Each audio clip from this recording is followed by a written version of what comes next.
The Brandenburg Gate, once the frontier between East and West Berlin during the Cold War, was lit up Monday in blue and yellow, marking the third anniversary of Russia's full-scale invasion of Ukraine. The renewed threat from Moscow formed the backdrop to the German elections on Sunday, won by the centre-right Christian Democrats. I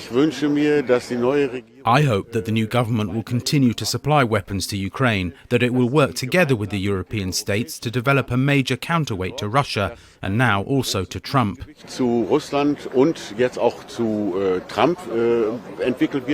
US President Donald Trump has overseen a dramatic change in US policy on Ukraine, recently blaming Kyiv for starting the war.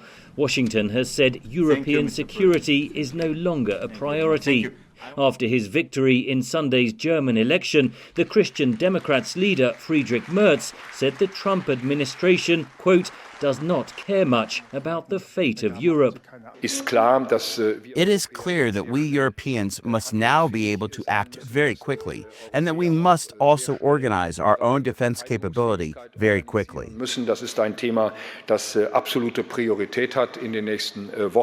Merz is a strong supporter of transatlantic ties, and his words mark a seismic shift for Germany and Europe, says analyst Mattia Nelles.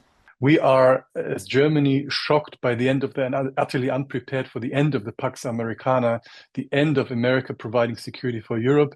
And we now find ourselves in a difficult position to organize the transition away from US being the leading provider of security to a more European-driven approach, not just to Ukraine, but to organizing our own self-defense. But Merz has said he's willing to lead on that. And let's see whether we are able to step up.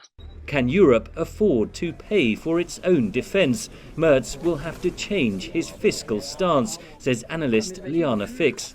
He can agree to joint debt on the European level, which the Conservatives always hated. And he can agree to seizing Russian force assets, which has not been done so far, but should be done soon. He has talked about the UK and France having to extend the nuclear umbrella to Germany as a possible pathway. The Christian Democrats are well short of a majority. Merz has ruled out forming a coalition with the far-right Alternative for Germany, or AfD party, which came second with a record 20.8% in the Sunday vote. The centrist party's so-called firewall around the AfD has been strongly criticised by Washington. We consider this blockade to be undemocratic. You cannot exclude millions of voters per se. Instead, Merz is to begin coalition talks with the Social Democrats of outgoing Chancellor Olaf Scholz. In addition to defence spending, cutting migration and boosting Germany's ailing economy will likely dominate the discussions. Henry Ridgwell, VOA News.